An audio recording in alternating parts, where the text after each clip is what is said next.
ഉണർന്നെല്ലായ്പ്പോഴും പ്രാർത്ഥിക്കാം. ഒരിക്കൽ പോലും മടിയെന്നെ ഉണർന്നെല്ലായ്പ്പോഴും പ്രാർത്ഥിക്കാം. വേഗം വരുന്ന നമ്മുടെ കർത്താവായ യേശുക്രിസ്തുവിൻ്റെ ധന്യനാമത്തിൽ എല്ലാവർക്കും സ്നേഹവന്ദനം.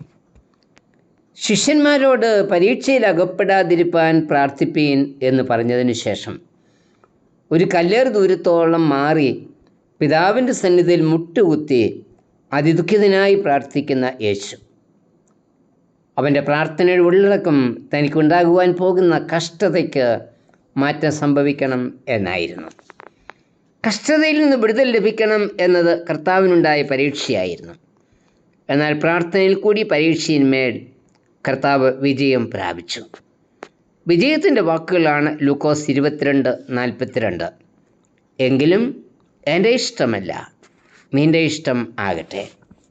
പരീക്ഷകൻ്റെ മേൽ ലഭിച്ച വിജയം കഷ്ടതയേൽക്കുവാനായി കർത്താവിനെ ശക്തീകരിച്ചു. തുടർന്ന് ശിഷ്യന്മാരുടെ അടുക്കൽ മടങ്ങി വന്ന കർത്താവ് ഉറങ്ങുന്ന ശിഷ്യന്മാരെയാണ് കണ്ടത്. കർത്താവ് അവരെ ഉണർത്തി ഇപ്രകാരം പറഞ്ഞു, നിങ്ങൾ ഉറങ്ങുന്നത് എന്ത്? പരീക്ഷയിൽ അകപ്പെടാതിരിപ്പാൻ എഴുന്നേറ്റ് പ്രാർത്ഥിപ്പീൻ. ലൂക്കോസ് 22:46. ജീവിതത്തിലുണ്ടാകുന്ന എല്ലാ പ്രശ്നങ്ങൾക്കും ഉത്തരം ലഭിക്കുന്നത് പ്രാർത്ഥനയിൽ കൂടി മാത്രമാണ്. ഇടപെടാതെ പ്രാർത്ഥിപ്പാനുള്ള കാലമാണ് നോമ്പ്. സാത്താനുമായുള്ള പോരാട്ടത്തിൽ വിജയം പ്രാപിക്കുന്നത് പ്രാർത്ഥനയിൽ കൂടി മാത്രമാണ്. കർത്താവിൻ്റെ പ്രാർത്ഥനാ വേളയിൽ അവനെ ശക്തിപ്പെടുത്തുവാനായി സ്വർഗത്തിൽ നിന്ന് ദൂതൻ ഇറങ്ങി വന്നു എന്ന 43-ാം വാക്യത്തിൽ പറയുന്നത്. അതായത് കഷ്ടതയുടെയും പോരാട്ടങ്ങളുടെയും സാഹചര്യങ്ങളിൽ ദൈവം തൻ്റെ ദൂതനെ നമുക്കായി അയക്കും എന്നുള്ള ഉറപ്പാണ് ഇവിടെ നൽകുന്നത്. ഗത്സമനയിലെ യേശുവിൻ്റെ പ്രാർത്ഥന നമുക്ക് ചില പാഠങ്ങൾ നൽകുന്നുണ്ട്. ഒന്ന്, നാം ആഗ്രഹിക്കുന്ന മറുപടി ആയിരിക്കില്ല പ്രാർത്ഥനയ്ക്ക് ലഭിക്കുന്നത്. എങ്കിലും നമ്മുടെ വേദനകൾ കർത്താവ് അറിയുന്നു. നിനക്ക് മനസ്സുണ്ടെങ്കിൽ ഈ പാനപാത്രം എങ്കിൽ നീക്കണമേ എന്നായിരുന്നു യേശുവിൻ്റെ പ്രാർത്ഥന. എങ്കിലും ക്രൂശിൽ യാഗമാകുന്നതിൽ നിന്ന് യേശുവിനെ മാറ്റി നിർത്തിയില്ല. യേശുവിന് ക്രൂശ് സ്വീകരിക്കേണ്ടി വന്നു. എന്നാൽ ദൈവം തൻ്റെ ദൂതനെ അയച്ച് യേശുവിനെ ശക്തിപ്പെടുത്തി. നമ്മുടെ തകർന്ന ഹൃദയം കർത്താവ് കാണുന്നു എങ്കിൽ തന്നെയും ദൈവം തൻ്റെ ഹിതപ്രകാരമുള്ള മറുപടിയെ നമുക്ക് നൽകും. കർത്താവിൻ്റെ മറുപടി നിശ്ചയമായും നാം പ്രതീക്ഷിക്കുന്നതിനേക്കാൾ ഉത്തമം ആയിരിക്കും. ജഡത്തിലെ ശൂലം മാറിപ്പോകേണ്ടതിന് 3 വട്ടമാണ് പൗലോസ് പ്രാർത്ഥിച്ചത്. പൗലോസ് ലഭിച്ച മറുപടി, എൻ്റെ കൃപ നിനക്ക് മതി, എൻ്റെ ശക്തി നിൻ്റെ ബലഹീനതയിൽ തികഞ്ഞു വരുന്നു. 2 കൊരിന്ത്യർ 12:9. കർത്താവിൻ്റെ മറുപടി ലഭിച്ച പൗലോസ് പറഞ്ഞു, ബലഹീനനായിരിക്കുമ്പോഴും ഞാൻ ശക്തനാകുന്നു. അതേ ബലഹീനതയിൽ പ്രാർത്ഥന നമുക്ക് ശക്തി നൽകുന്നു. 2, ഏറ്റവും പ്രിയപ്പെട്ടവർ പോലും നമ്മെ കൈവിട്ടേക്കാം. ഗത്സമനയിൽ കർത്താവിനോടുകൂടി പോയത് യൂദ ഒഴികെയുള്ള 11 ശിഷ്യന്മാരാണ്. തനിക്കുണ്ടാകുവാൻ പോകുന്ന കഷ്ടതകളെക്കുറിച്ച് കർത്താവ് ശിഷ്യന്മാരോട് പറഞ്ഞിരുന്നു. എങ്കിലും കർത്താവിനോടുകൂടി ഉണർന്നിരുന്ന് പ്രാർത്ഥിപ്പാൻ ശിഷ്യന്മാർ ആരും തന്നെ തയ്യാറായില്ല.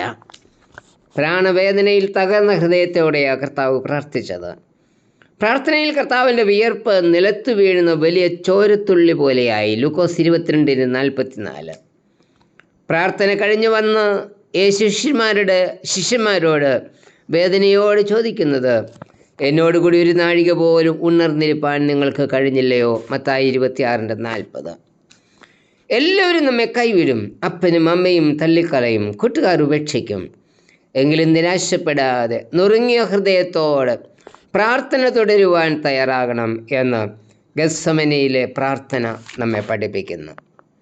3, വേദനയുടെ അനുഭവങ്ങളിൽ ദൈവം തൻ്റെ ദൂതനെ അയച്ച് നമ്മെ ശക്തീകരിക്കുന്നു. ഗത്സമനയിൽ പ്രാണവേദനയോടെ പ്രാർത്ഥിച്ച കർത്താവിനെ ശക്തിപ്പെടുത്തുവാൻ സ്വർഗത്തിൽ നിന്നൊരു ദൂതൻ പ്രത്യക്ഷനായി. ലൂക്കോസ് 22:43. എല്ലാവരും കൈവിട്ടാലും ഒരിക്കലും കൈവിടാത്തവനാ നമ്മുടെ കർത്താവ്. സങ്കീർത്തനം 91:11-12 വാക്യങ്ങൾ ഇപ്രകാരമാണല്ലോ, നിൻ്റെ എല്ലാ വഴികളിലും നിന്നെ കാക്കേണ്ടതിന് അവൻ നിന്നെക്കുറിച്ച് തൻ്റെ ദൂതന്മാരോട് കൽപ്പിക്കും.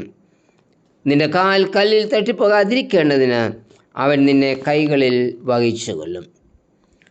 സിംഹക്കുഴിയിൽ എറിയപ്പെട്ട ദാനിയേൽ രാജാവിനോട് പറയുന്നത്, രാജാവേ, സിംഹങ്ങൾ എനിക്ക് കേടുവരുത്താതിരിക്കേണ്ടതിന് എൻ്റെ ദൈവം തൻ്റെ ദൂതനെ അയച്ചു അവയുടെ വായ അടച്ചു കളഞ്ഞു. ദാനിയേൽ 6:22. നമ്മുടെ വേദനകളിൽ ദൂതന്മാരെ അയച്ച് കർത്താവ് നമ്മെ കാക്കുന്നു എന്ന് ഗത്സമനിയിലെ പ്രാർത്ഥന നമ്മെ പഠിപ്പിക്കുന്നു. നമുക്കുണ്ടാകാവുന്ന എല്ലാ പ്രലോഭനങ്ങളിൽ നിന്നും വേദനകളിൽ നിന്നും വിജയം നേടുന്നതിന് ഒരേ ഒരു വഴി മാത്രമേ ഉള്ളൂ: ഉണർന്നിരുന്ന് പ്രാർത്ഥിക്കുക. വിവിധങ്ങളായിട്ടുള്ള സാഹചര്യങ്ങളിൽ നാം പരീക്ഷയ്ക്ക് വശംവദരാകാം.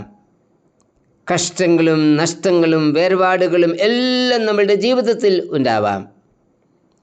ഈ സാഹചര്യങ്ങളിൽ ഉണർന്നിരുന്ന് പ്രാർത്ഥിപ്പാൻ നാം തയ്യാറാവണം. പ്രാർത്ഥനയാണ് നമ്മളുടെ ശക്തി. പ്രാർത്ഥനയാകുന്ന കോട്ടയ്ക്കുള്ളിൽ ഒരു ശത്രുവിനും പ്രവേശിപ്പാൻ കഴിയില്ല. ശത്രുവിനെ തകർക്കുന്ന ഒരേ ഒരു ആയുധമാണ് പ്രാർത്ഥന.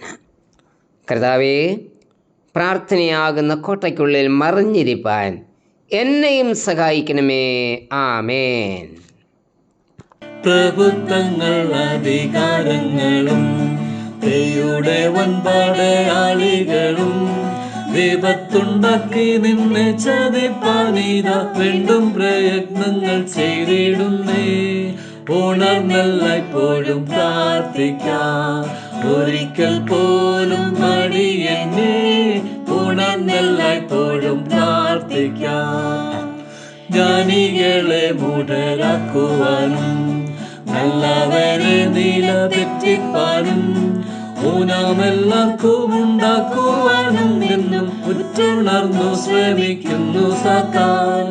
ഉണർന്നല്ലായ്പ്പോഴും പ്രാർത്ഥിക്കാം, ഒരിക്കൽ പോലും മടിയെന്നേ. ഉണർന്നല്ലായ്പ്പോഴും പ്രാർത്ഥിക്കാം.